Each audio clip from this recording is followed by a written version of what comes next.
muidugi kahju, kui tundub, et me ei arene. Kas söögi tegemine polegi oskus? Olin 3 aastat tagasi täielik amatöör, kuid nüüd saaksin töötada kokana. Ja meie TikToki vaatajad mängivad siin suurt rolli, tuues mulle teadmisi ja ideid. Või teeb koolis käimine õppimiseks või äkki söögi tegemine peaks niikuinii selge olema. Aga kuidas on video tegemisega?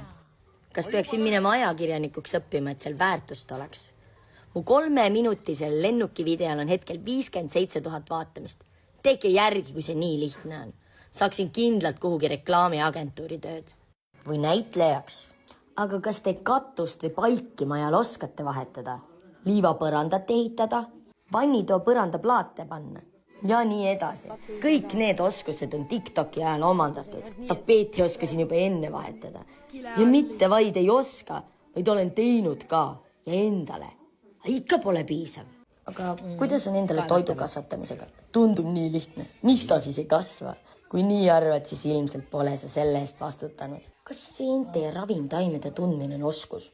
Olen alles õppe alguses, kuid enne TikToki tundsin vaid terava paljaku kasvutingimusi. Eelmisest aastast oskan taimedega haigusi ravida.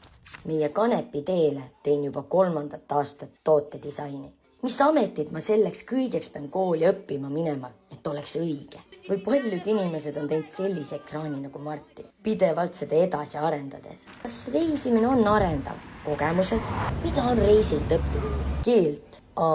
Keeltekoolis saab palju kiiremini. Väärtushinnanguid, mis on muidugi elukestev õpe. Jälle ei midagi. Õpin iga päev olema ema ja abikaasa. Õmblema mehe katkiseid riideid. Olema maja ja hoovi perenaine, kasuema, maakas ja veel 1000 asja lisaks iseenda tundma õppimisele. Mis on sinu arust kõige arendavam õpe? Kirjuta kommentaar.